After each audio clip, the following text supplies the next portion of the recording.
BJP का दामन थामा, क्या कहेंगे? किस साइड देखें? मेरी तरफ लगाओ। बहुत खुशी की बात है हमारे लिए, मेरी ज़िंदगी की, हम दोनों की एक नई शुरुआत करने जा रहे हैं। आज तक देश के लिए मेडल जीत के देश का मान बढ़ाया, देश की सेवा की है। अब हमारे खिलाड़ी भाइयों की जितनी मदद कर सकेंगे, जो संघर्ष मैंने किया है, मैं चाहता हूँ कि हज़ारों मेरे खिलाड़ी साथी उस संघर्ष से गुजर रहे हैं, उनको उनके खेल के जीवन में आगे बढ़ाने में मदद करेंगे। दीपक जी, जिस तरह से भूपेंद्र सिंह हुड्डा ये दावा करते हैं कि जो खिलाड़ियों के लिए किया है उन्होंने किसी भी सरकार ने नहीं किया, उनकी खेल नीति या जो सरकार मौजूदा है उस खेल नीति के आगे कुछ भी नहीं है। देखो, भूपेंद्र सिंह हुड्डा मेरे दादाजी की उम्र के हैं, जहाँ भी मिले हैं बहुत मान सम्मान दिया हमने उनको भी। उन्होंने भी खेल के लिए कार्य किया था, ये हम मना नहीं करें, लेकिन जो मौजूदा सरकार हमारी बीजेपी सरकार खेलों के लिए काम कर रही है वो कहीं ज़्यादा अधिक है। जैसे मैंने पहले भी बताया था, पहले हम ये बात करते थे कि हिंदुस्तान की जनसंख्या तो 100 करोड़ के ऊपर पहुंच चुकी है, लेकिन मेडल 2-4 आते हैं। आप सबको पता है इस बार एशियन गेम्स और पैरा एशियन गेम्स के अगर मेडल मिले तो 221 मेडल है। इससे बड़ी गर्व की बात क्या होगी?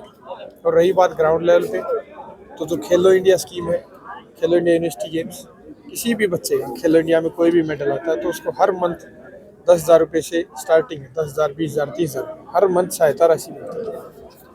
जब हमारा दौर था, जब मैं खिलाड़ी बनने के लिए शुरुआत की, तो एक एक पैसे के लिए मोहताज थे। कभी बच्चों को स्कूल में पढ़ाना जाता था, अपना पेट काट काट के अपने खेल का खर्चा ही नहीं उठा पाते थे। आज किसी का बच्चा खेल रहा है, थोड़ा सा भी सक्षम है, तो उसको हर महीने खेलो इंडिया स्कीम के तहत रुपए मिल रहे हैं। खेलो इंडिया, ये नर्सरी कितनी ज़्यादा है, आप देखिए हरियाणा प्रदेश में हर नर्सरी के माध्यम से बच्चों को उनकी जो भी ज़रूरत की सामग्री वो वितरित की जाती है। हर महीने रुपये दिए जाते हैं उनके लालन पालन के लिए, उनके खेल की तैयारियों के लिए। इसके साथ साथ आप खेल बजट देख लीजिए, इस बार जो केंद्रीय खेल बजट है वो 3 गुना किया गया सीधा, कोई छोटी मोटी राशि नहीं है। केंद्रीय खेल बजट को बढ़ाकर 3 गुना किया गया है। आज हिंदुस्तान का खिलाड़ी विदेशों में ट्रेनिंग करता है, इसलिए मेरे भाई नीरज चोपड़ा जैसे खिलाड़ी पैदा हो रहे हैं, क्योंकि हमारा खिलाड़ी जो भी आधुनिक सुविधाएं हैं उनके साथ जो उनको भौतिक ज़रूरत होती है उनके खेल के लिए, विदेशों में ट्रेनिंग कर रहा है। तो ये सब माननीय नरेंद्र मोदी जी, हमारे जो देश के यशस्वी प्रधानमंत्री, उनकी खेल नीतियों की बदौलत ही तो है। पिछले दिनों जो खिलाड़ियों के साथ इंसिडेंट हुआ है, आप मानते हैं कि उसमें राजनीति थी? देखो, मैं भी खिलाड़ी हूँ और खेल संघ अगर भंग हो जाते हैं तो इसमें सरकार का दोष नहीं होता। हमारी कबड्डी की मैं भारत का कप्तान रह चुका हूँ, अर्जुन अवार्डी खिलाड़ी। खेल संघ हमारा भी भंग रहा है, हमने भी बहुत सारी चीज़ें झेली हैं, तो लेकिन सरकार का खेल संघों से कोई, ये हम बोल नहीं सकते सरकार के ऊपर। खिलाड़ी मेरे जो साथी भाई बहन हैं वो भी देश के लिए मान सम्मान बहुत बढ़ाया है। हमें बस ये पता है कि हम देश की तरक्की में अपनी तरफ से कितना योगदान दे सकते हैं, हम वो उसके ऊपर ध्यान देंगे। मेरे जो खिलाड़ी साथी गाँव के तबकों में इतने हज़ारों युवा साथी परेशान रहते हैं, मेरा यही उद्देश्य है कि मैं उनकी मदद कर सकूँ, उनको आगे बढ़ने में। और हम कोई कोर्ट नहीं है कि हम ये डिसीजन ले कि वो कौन गलत है, कौन सही है, कौन पॉलिटिक्स कर रहे, क्योंकि हमें उनके बारे में, किसी के बारे में इतना नहीं पता। तो जो होगा वो हमारा तो खेल का मेन बात तो ये है ना कि आप खेल का विकास देखिए।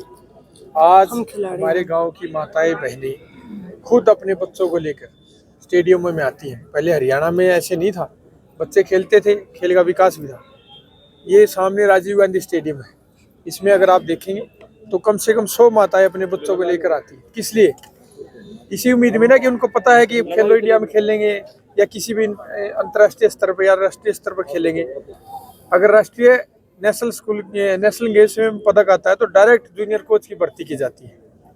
डिप्टी डायरेक्टर के कितने पदों पर, सैकड़ों पदों पर भर्ती हुई है। हरियाणा प्रदेश सबसे ज़्यादा धनराशि दे रहा है, आप सबको पता है। वो धनराशि पहले से बढ़ाई ही गई है, कम थोड़ी ना की गई है। पहले 2 करोड़ होते थे, अब 3 करोड़ दिए जाते हैं एशियन गेम्स के मेडल के लिए। ठीक है स्वीटी जी, जिस तरह से बीजेपी ज्वाइन की है उसको लेकर क्या आ जाओ भाई। देखिए, मैंने बताया भी आपको कि मेरा मेन रीजन, मैंने स्टेज पर भी बोला है और मैंने जब वीडियो अपलोड किया था उसके लिए बोला है कि मैं हमारे जो माननीय प्रधानमंत्री हैं श्री नरेंद्र मोदी जी, उन्होंने जो मतलब देश हित में जो कार्य किए हैं और जो हमारी जो पहचान बनाई है पूरी दुनिया में। जैसे कि हम पहले बाहर जाते थे, क्योंकि हमारी ट्रेनिंग बाहर ही ज़्यादा, बाहर कंट्रीज में हम ज़्यादा रहते हैं, और मैं पिछले 14 साल से मैं मतलब गेम कर रही हूँ, बॉक्सिंग कर रही हूँ। और पहले हम जाते थे तो हमारी जो छवि थी, और अब हम जो जहाँ मतलब वहाँ जाते हैं और जो वहाँ हमारी इज्जत होती है, वो देखकर ना मतलब मन में ऐसे गर्व महसूस होता है। अब हमें ना इंडियन कहने में ना खुद को गर्व महसूस होता है। जैसे पहले शर्म आती थी कि ऐसे हम बोलते थे ठीक है हम गर्व हम खुद करते, लेकिन दूसरे हमारे मतलब हमारे ऊपर मतलब ऐसे मजाक उससे लेते कि ये इंडियन है, मतलब वो ऐसे कहीन भावना होती है ना, और उस तरीके से हमें देखते थे। लेकिन आज लोगों के जो हमें देखने का नजरिया है वो हमें मतलब ताकतवर कंट्री के रूप में हमें देखती हैं। और एक मतलब हम हर फील्ड में बहुत अच्छा कर रहे हैं, स्पोर्ट्स में भी और साइंस में भी, और हर चीज़ में हम मतलब जैसे G20 हो गया, और बहुत सारे मैटर है जिसके बारे में हम बोल सकते हैं, और जहाँ हमारे देश ने बहुत अच्छा काम किया है। तो वहाँ इतना अच्छा हम लोगों ने, जैसे हमारे नरेंद्र मोदी जी जो हमारे प्रधानमंत्री हैं, उनके नेतृत्व में देश ने इतना अच्छा किया है। और हम जो बिल्कुल नीचे के लेवल पर थे उसके 5th मतलब प्लेस पर हम जो दुनिया में आए हैं, यही वजह थी जिसकी वजह से मैं बहुत ज़्यादा प्रभावित हुई हूँ और मैंने अपनी भारतीय जनता पार्टी को ज्वाइन किया है। वहीं भूपेंद्र सिंह हुड्डा के पहले जो खिलाड़ियों के लिए उन्होंने जो नीतियां बनाई बहुत अच्छी थी, आप लोग मिलकर सराहना करते थे। जी बिल्कुल, बहुत अच्छी उन्होंने नीतियाँ बनाई थी, और वो नीतियाँ अब भी कायम है। उसमें से कुछ ऐड ही किया है। देखिए कि कोई ना कोई किसी न किसी काम की शुरुआत करता ही है, और जैसे उनसे पहले हमारे चौटाला जी ने शुरुआत की थी, उनके बाद हमारे भूपेंद्र हुड्डा जी आए थे, उन्होंने उनकी इनामी राशि भी बढ़ाई थी और बहुत अच्छे काम किए थे। और अभी उनके बाद हमारे मनोहर लाल खट्टर जी आए हैं, उनके बाद उन्होंने और ज़्यादा मतलब राशि को बढ़ावा दिया है। तो खेल के उसमें तो हम देखेंगे तो बहुत अच्छा काम कर रहे हैं हमारे मनोहर लाल खट्टर जी। और एक मैं ये बोलना चाहूँगी कि जो पारदर्शिता है जो हमारे अभी इस गवर्नमेंट में बहुत ज़्यादा है, कि कोई भी किसी के साथ भेदभाव ना हो, और इसी चीज़ को और सबको, कि किसी को कास्ट के आधार पर, क्योंकि मैं खुद एक कास्ट में बिलीव नहीं रखती हूँ इतना कि जैसे लोग ऐसे कास्टिज्म में बिलीव करते हैं। कास्ट कुछ नहीं होती, इंसान होती है। और मैं ये मानती हूँ कि जैसे हमारी भगवत गीता में भी लिखा है कि हमारे कर्म ही तय करते हैं हमारे कास्ट को। तो जैसा कर्म है, अब आप अगर मैं कुछ जो हमारा काम होगा उसी के हिसाब से मेरी जात होगी, वही मैं उस चीज़ में ही बिलीव करती हूँ। और ये चीज़ मुझे इन लोगों की बहुत ज़्यादा मतलब अपने भारतीय जनता पार्टी की बहुत ज़्यादा अच्छी लगी, और इसकी मैं अब आप एक्टिव राजनीति में कदम रख दिया है, क्या टिकट की दावेदारी पेश करती है? देखिए, अभी तो मैंने देश सेवा के लिए अभी मैं खेल रही हूँ, और खेल मेरा कंटिन्यू ही है अभी। अगर मुझे ऐसा कुछ अभी मेरा ऐसा कुछ है नहीं कि मैं आपको बोलूँ कि मैं कुछ ऐसा करूँगी, लेकिन अगर मौका मुझे अगर कभी मिला आगे आने वाले टाइम में, क्योंकि अभी मैं कंटिन्यू खेल रही हूँ, आगे आने वाले टाइम में अगर ऐसा कभी मौका मिला तो मैं देश की सेवा के लिए आगे बढ़ चढ़कर हर चीज़ में हिस्सा लूँगी। क्योंकि एक जैसे कि एक प्लेयर होता है, मुझे पता है कि मैंने किन किन चीज़ों को फेस किया, किन किन चीज़ों को हम करेक्ट कर सकते हैं।